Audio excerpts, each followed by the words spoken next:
Hello everyone, welcome to our YouTube channel SSIT Gandhinagar. मैं हूं professor वैभव सोलंकी और आज हम बात करने वाले हैं एयरपोर्ट इंजीनियरिंग के बारे में। Harbour and airport engineering subject 8 semester civil के अंदर पार्ट बी एयरपोर्ट इंजीनियरिंग हमने स्टार्ट किया है, जिसका चैप्टर 1 है जिसमें जनरल इंफॉर्मेशन है।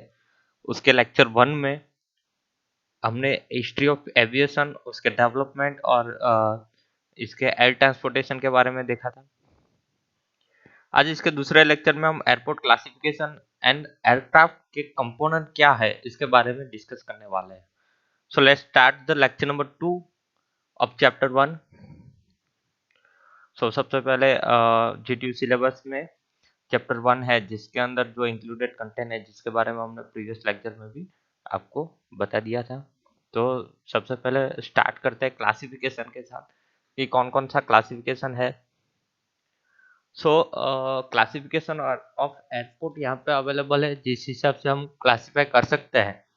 ठीक है, तो उस बेस्ड ये क्लासिफिकेशन मैंने यहाँ पे आपको अवेलेबल किया है। The airport are classified as, सबसे पहला बेस्ड ऑन द फंक्शन, कि फंक्शन के बेस कौन कौन से एयरपोर्ट अवेलेबल है। हेलीपोर्ट्स मीन्स फॉर हेलीकॉप्टर, पहला। दूसरा है STOL port, means short take off and landing. तो उसके लिए जो इतने पोर्ट्स है वो है एसटीओएल पोर्ट। तीसरा है conventional, means normal commercial activities के लिए। और चौथा है सी प्लेन बेस्ड, जहाँ पे एक्वापोर्ट और सी ड्रम्स है, those which float on the seas, के सीज के वाटर पे जो फ्लोटिंग होता है। इस हिसाब से एक्वापोर्ट और सी ड्रम्स, अगर सी प्लेन के लिए हम ये पोर्ट अवेलेबल करें तो इस हिसाब से based on the function, function के based heliport, STOL port, conventional port और सी प्लेन पोर्ट हम अवेलेबल करवा सकते हैं। और ये क्लासिफिकेशन हुआ बेस्ड ऑन द पोर्ट। तो ये एक एयरपोर्ट का क्लासिफिकेशन है बेस्ड ऑन द फंक्शन। दूसरा बेस्ड ऑन द यूजेस और ऑनरशिप, ऑनरशिप और यूजेस के हिसाब से जो, अगर हम एयरपोर्ट को क्लासिफाई करें तो वहाँ पे हम क्लासिफाई कर सकते हैं public, private, military and joint use में। पब्लिक यूज यानी कि own by the government, government के द्वारा जो ओन है उसको हम पब्लिक यूजेस के लिए पब्लिक एयरपोर्ट बोलेंगे। प्राइवेट एयरपोर्ट यानी owned by the individual and private organisation. Military used for a military purpose only. And joint airport है वो basically joint use by the both civil and military aviation. Civil और military दोनों aviation के लिए joint use के लिए होता है। ठीक है, तो जिस हिसाब से यूजेस है उसके हिसाब से हम एयरपोर्ट को इस हिसाब से क्लासिफाई कर सकते हैं। तीसरा है और इम्पोर्टेंट है used based on facilities available, जिस हिसाब से फैसिलिटी अवेलेबल है उसके बेस्ड क्लासिफिकेशन। तो उनमें से पहला है number and types of runway, कितने नंबर रनवे है, कितने अवेलेबल है और कितने टाइप्स के रनवे अवेलेबल है, उसके बेस्ड ये जो रनवे की फैसिलिटी है उसके बेस्ड क्लासिफिकेशन। और दूसरा है नेविगेशन एड, कि किस हिसाब से कहाँ पे नेविगेशन एड प्रोवाइड किया है उसके हिसाब से क्लासिफिकेशन। उसके बाद based on the types of aircraft to serve, कि किस टाइप का एयरक्राफ्ट हम सर्व करते हैं यूज करने के लिए, तो उसके बेस्ड जो क्लासिफिकेशन है उनमें से सबसे पहला क्लासिफाई करेंगे तो वो कैटेगरी है बेसिक यूटिलिटी, जिसको हम बीयू और एयरपोर्ट बोलते हैं। दूसरा है जनरल यूटिलिटी, जो जीयू एयरपोर्ट। बेसिक ट्रांसपोर्टेशन, तो उसको हम बीटी एयरपोर्ट। और जनरल ट्रांसपोर्ट यानी जीटी एयरपोर्ट। तो इन चार कैटेगरीज में हम डिवाइड करेंगे। बेसिक यूटिलिटी क्या है? Basic utility accommodate most single engine and light twin engine aircraft है, तो जिसको हम बेसिक यूटिलिटी एयरपोर्ट बोलते हैं। General utility airport additionally accommodate medium twin engine aircraft under 5670 kg weight. तीसरा है बेसिक ट्रांसपोर्ट, तो वो basically can handle business jet under 27,200 kg weight. और जो जनरल ट्रांसपोर्ट है उस कैटेगरीज में जो एयरपोर्ट है वो है can accommodate almost anything that flies, कि कोई भी किसी भी एकोमोडेशन को जो भी फ्लाइज करना है उसको ऑलमोस्ट सभी चीज को एकोमोडेट करता है, वो जनरल ट्रांसपोर्ट एयरपोर्ट है। तो इसके हिसाब से हम यहाँ से क्लासिफाई कर सकते हैं। दूसरा और इम्पोर्टेंट एक क्लासिफिकेशन है जो एग्जामिनेशन के लिए बहुत ही इम्पोर्टेंट है, और वैसे भी ये ट्रांसपोर्ट और ये एयरपोर्ट का क्लासिफिकेशन बहुत ही इम्पोर्टेंट है, वो है क्लासिफिकेशन और of airport as per ICAO. तो दोस्तों प्रीवियस लेक्चर में हमने आईसीएओ के बारे में देखा था। इसका फुल फॉर्म आपको याद ही होगा, international civil aviation of organisation. इसके बारे में हमने डिस्कस भी किया था। सो बेस्ड ऑन आईसीएओ किस हिसाब से हम क्लासिफाई कर सकते हैं? So the airport classification given by ICAO is the most popular classification. The airport classification aims at achieving the uniformity in the design standard, कि जो डिजाइन स्टैंडर्ड है उसमें यूनिफॉर्म डिजाइन स्टैंडर्ड को कंटिन्यू करने के लिए और उसको अचीव करने के लिए ये क्लासिफिकेशन है, इसका ये पर्पज है। सो आईसीओ क्लासिफाइड और ICAO classification is based in a two ways, कि दो तरीके से हम इसको क्लासिफाई कर सकते हैं। सबसे पहला तरीका है the code letters A B C D E are used to indicate the basic runway length, width of the runway pavement and maximum longitudinal grade. जो एयरपोर्ट के लिए जो बेसिक रनवे लेंथ है और जो रनवे है पेमेंट उसकी width है और मैक्सिमम लॉन्जिट्यूडनल ग्रेड वहाँ पे कितना है, ये तीन चीज़ों को इंडिकेट करने के लिए अगर हम एयरपोर्ट के कोड एयरपोर्ट को ए बी सी डी ई ऐसे कोड लेटर्स में डिवाइड कर दे, तो इस टाइप का क्लासिफिकेशन को हम इस पहला ये वे है, इस हिसाब से हम आईसीओ को क्लासिफिकेशन कर सकते हैं। So ICO airport classification based on the code letters. तो एयरपोर्ट टाइप्स यहाँ पे टेबल में दिया हुआ है ए बी सी डी ई, ठीक है। अब ए टाइप्स ऑफ एयरपोर्ट, जहाँ पे जो बेसिक रनवे लेंथ है, यहाँ पे कॉन्फ़िगरेशन में हमने रखा है कि बेसिक रनवे लेंथ मैक्सिमम और मिनिमम कितनी होनी चाहिए, और वो है यूनिट है मीटर। तो बेसिक रनवे लेंथ मीटर में मैक्सिमम अगर ए टाइप ऑफ एयरपोर्ट है तो वहाँ पे 2100 रहेगी, ठीक है। सो सिमिलरली जो मिनिमम भी इतनी रहेगी, तो मैक्सिमम है वो रनवे लेंथ 2100 से ज़्यादा और मिनिमम 2100, ठीक है। और width of the runway payment अगर 45 मीटर है और मैक्सिमम लॉन्जिट्यूडिनल ग्रेड 1.5 ग्रेड है, ठीक है। विड्थ रनवे की पेमेंट विड्थ हम सबको पता है कि जहाँ पे जो एरोप्लेन है वो लैंडिंग और टेक ऑफ जैसी प्रोसेस करता है, उस पेमेंट को, उस सरफेस को जहाँ पे मूवमेंट करते हैं उसको पेमेंट रनवे पेमेंट बोलते हैं। उसकी जो विड्थ है वो अप्रोक्स 45 मीटर अगर है, ठीक है। और लॉन्जिट्यूडिनल ग्रेडियंट है जहाँ पे उसके विड्थ के साथ जो ग्रेडियंट प्रोवाइड किया है, ठीक है, ठीक है, तो वो ग्रेड 1.5% है। और बेसिक रनवे की लेंथ अगर 2100 से ज़्यादा मैक्सिमम और मिनिमम 2100 है, तो ये टाइप ए के एयरपोर्ट कैटेगरीज में आता है। तो इसको हम इस हिसाब से क्लासीफाई कर सकते हैं। तो कहीं पे भी अगर आपको बोले कि as per ICAO type A categories के हिसाब से एयरपोर्ट की basic runway length, width of the runway payment और लॉन्जिट्यूडिनल ग्रेड कितना होना चाहिए, तो ये हम यहाँ पे दिखा सकते हैं।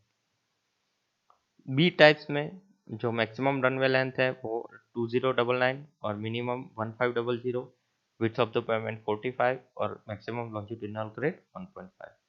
सी टाइप के अंदर 1.1499, मिनिमम 900 और 13 मीटर का पेमेंट और 1.5 longitudinal grade. Similarly airport types D, D के अंदर 899, maximum runway length 715, minimum runway length 22.5 जिसकी बेसिक रनवे विड्थ है, और ग्रेडियंट सिमिलरली रहेगा, लॉन्जिट्यूडिनल 2% यहाँ पे रहेगा, ये याद रखना है, ठीक है। तो टाइप डी है उसकी कॉन्फ़िगरेशन यहाँ पे थोड़े चेंज हो रहे हैं, ठीक है। तो अगर टाइप डी में आपको लिखना है तो ये आप लिख सकते हो। और ये क्लासिफिकेशन आईसीओ का है, ठीक है। एयरपोर्ट टाइप ई 749 maximum, minimum 600 basic runway length, payment की विड्थ 18 मीटर और मैक्सिमम लॉन्जिट्यूडिनल ग्रेड 2। सो इस हिसाब से टेबल 1 में कोड लेटर के अंदर ABCDE कैटेगरीज में हम ICO का क्लासिफिकेशन कर सकते हैं। दूसरा क्लासिफिकेशन है कि हम कोड नंबर यानी 1 to 7 नंबर का यूज करके उसको इंडिकेट करें सिंगल आइसोलेटेड व्हील लोड और टायर प्रेशर, कि सिंगल आइसोलेटेड व्हील लोड कितना है और टायर प्रेशर कितना है, उसको हम कोड लेटर में डिवाइड करके अगर हम ICO को क्लासिफाई करें तो उसको इस हिसाब से क्लासिफाई करेंगे। टेबल में दिया हुआ है टेबल नंबर 2, कोड नंबर 1 2 3 4 5 6 7 में हम क्लासिफाई करेंगे सिंगल आइसोलेटेड व्हील लोड जो केजी में है और जो टायर प्रेशर है वो केजी पर सेंटीमीटर स्क्वायर में है। सो बेसिकली कोड 1 में जो कोड नंबर 1 है जो इस टाइप्स ऑफ कैटेगरी में एयरपोर्ट टाइप्स में बेसिकली जो सिंगल आइसोलेटेड व्हील का लोड रहेगा वो 45,000 रहेगा, ठीक है, और जो टायर प्रेशर है वहाँ पे 8.5 केजी पर सेंटीमीटर रहेगा, ठीक है। तो अगर कोई जगह पे सिंगल आइसोलेटेड व्हील लोड 45,000 है और टायर प्रेशर 8.5 है तो आप इजीली बता सकते हैं कि वो code number 1 as per ICO के क्लासिफाई टाइप्स ऑफ एयरपोर्ट में आता है। सिमिलरली कोड नंबर 2 के लिए 34,000 और टायर प्रेशर 7, 3 के लिए 27,000 टायर प्रेशर 7, फोर्थ के लिए 6 के लिए, फिफ्थ के लिए और 7 के लिए 2,000 सिंगल आइसोलेटेड व्हील लोड और टायर प्रेशर इसके लिए 2.5। इस हिसाब से हम इसको क्लासीफाई कर सकते हैं। तो ये जो क्लासिफिकेशन था वो बेस्ड ऑन द एयरपोर्ट और एज पर ICO क्लासिफिकेशन हमने यहाँ पे आपको समझाया, ठीक है। अब दूसरा कंटेंट है हमारा कि एयरक्राफ्ट के कंपोनेंट। तो कौन कौन से एलिमेंट और कंपोनेंट है एयरक्राफ्ट के लिए, तो सिंपल एयरक्राफ्ट का एक स्कीमेटिक डायग्राम यहाँ पे मैंने अवेलेबल किया है। ये स्कीमेटिक डायग्राम आपको ड्रॉ करके ये जितने भी कंपोनेंट है इसको आपको इंडिकेट करके आपको शो करके आपको एक बार दिखाना है, ठीक है। तो यहाँ पे जो ड्राइंग अवेलेबल मैंने किया है वो एयरक्राफ्ट कंपोनेंट पार्ट का है। तो कौन कौन से पार्ट अवेलेबल है, तो यहाँ पे आप देख सकते हो कि ये एयरपोर्ट है, एयरक्राफ्ट है, इसका जो फ्रंट साइड है, फ्रंट साइड में जो प्रोपलर है जिसके थ्रू हम यहाँ पे इंजन जैसी फैसिलिटी प्रोवाइड करेंगे, ठीक है। तो सबसे पहले हम इसको लिस्ट आउट कर देते हैं कौन कौन से कंपोनेंट है। तो पहला कंपोनेंट है इंजन, बहुत ही इंपॉर्टेंट एयरक्राफ्ट के लिए कंपोनेंट रहता है कि इंजन जिसके हिसाब से एयरक्राफ्ट चलता है। दूसरा है प्रोपलर, यहाँ पे जो फ्रंट पोर्शन है वो प्रोपलर का है, इंजन इसके आसपास रहेगा। दूसरा है फ्यूसलेज कि यहाँ पे फ्यूल हम और अप्लाई करेंगे। चौथा है विंग्स, विंग्स बहुत ही इंपॉर्टेंट है, तो ये जो विंग्स है मैंने यहाँ पे इंडिकेट की है। उसके बाद है थ्री कंट्रोल, उसके बाद है फ्लैप, ये जो फ्लैप है जिसमें एलरॉन है, ट्रायलिंग एज है विंग्स में और लीडिंग एज भी है विंग्स में, ठीक है। तो उसके साथ जो ये कंपोनेंट है उसको हम फ्लैप बोलते हैं। और ट्राई साइकिल अंडर कैरेज, तो दूसरे ट्राई साइकिल अंडर कैरेज है। इसके अलावा जो बैक साइड है वहाँ पे एलिवेटर, रडर और वर्टिकल फैन भी अवेलेबल है। तो ये सब कंपोनेंट है और ये जो मेजर 7 कंपोनेंट है जो मैंने यहाँ पे आपको इंडिकेट किया है उसको, इस चीज़ को आपको ड्रॉ करके इसको लिस्ट आउट करके आपको समझाना है। तो सबसे पहले विंग्स के बारे में बात करें तो विंग्स में लीडिंग एज, कैम्बर और ट्रेलिंग एज दिया हुआ है। तो ये जो चौड़ सेक्शन है वहाँ पे एंगल ऑफ इंसिडेंस किस हिसाब से, इंसिडेंस एंगल के हिसाब से हम इसको डिजाइन कर सकते हैं। तो यहाँ पे फ्लाइट पाथ भी अवेलेबल है। तो पार्ट ऑफ कैम्बर्ड एरोफॉइल की कैम्बर एरोफॉइल का एरोफॉइल है, इसका पार्ट है जो विंग्स है वो यहाँ पे अवेलेबल होता है। तो यहाँ पे आप देख सकते हो कि ये जो विंग्स है यहाँ पे लीडिंग एज और ट्रेलिंग एज के साथ जो पोर्शन दिया हुआ है उसको हम इस पार्ट को हम इस हिसाब से स्कीमेटिक डायग्राम में ड्रॉ कर सकते हैं। दूसरा है एलिरॉन्स, तो एलिरॉन्स है वो भी यहाँ पे एलिरॉन्स जो विंग्स पार्ट है, सेकंड विंग्स पार्ट है, जो location of the ailerons and flap, तो उसका लोकेशन इस हिसाब से यहाँ पे होता है। तो ये जो पार्ट है बिहाइंड द विंग्स इसको हम एलिरॉन्स बोलते हैं और एक दूसरा पार्ट है जो अटैच्ड होता है एलिरॉन्स के उसको हम फ्लैप बोलते हैं, ठीक है। तो यहाँ पे फ्लैप और एलिरॉन्स को हम सेकंड विंग्स में इस हिसाब से एलरॉन और फ्लैप देखते हैं।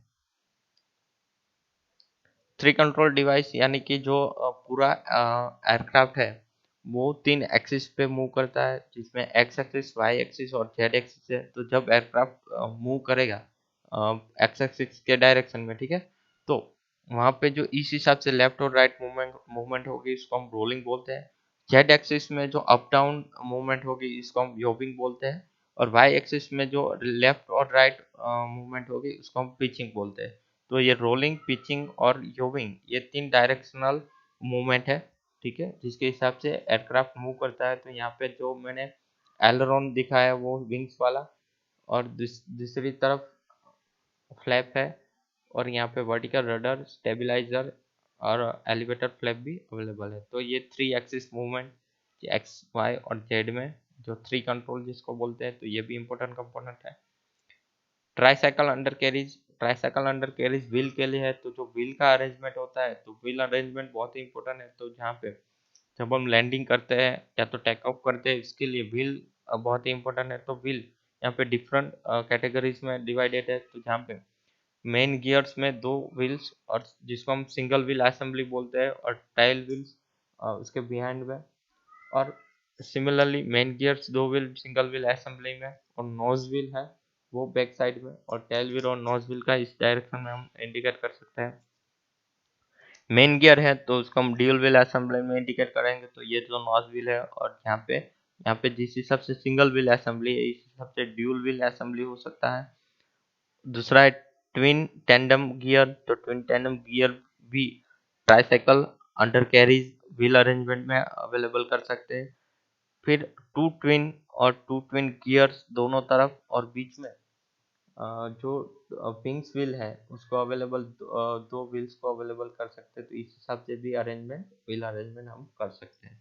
तो ये सब था, वो कंपोनेंट थे। कंपोनेंट के जो भी स्कीमेटिक डायग्राम है मैं आपको समझा सकता हूँ, वो सब मैंने यहाँ पे अवेलेबल किए हैं। ये सब आपको ड्रॉ करके इस सबको समझाना है। तो एयरक्राफ्ट के जितने भी कंपोनेंट है उसके बारे में मैंने यहाँ पे आपको एक्सप्लेन किया है। तो यहाँ पे हमारा जो आज का लेक्चर है कि जो एयरक्राफ्ट के लिए कौन कौन से कंपोनेंट होते हैं, और क्लासिफिकेशन ऑफ एयरपोर्ट, एयरपोर्ट और एयरक्राफ्ट का किस हिसाब से क्लासिफाई होता है, ठीक है, तो इसके बारे में हमने यहाँ पे देखा। तो आज का लेक्चर यहाँ पे कंप्लीट होता है। Thank you.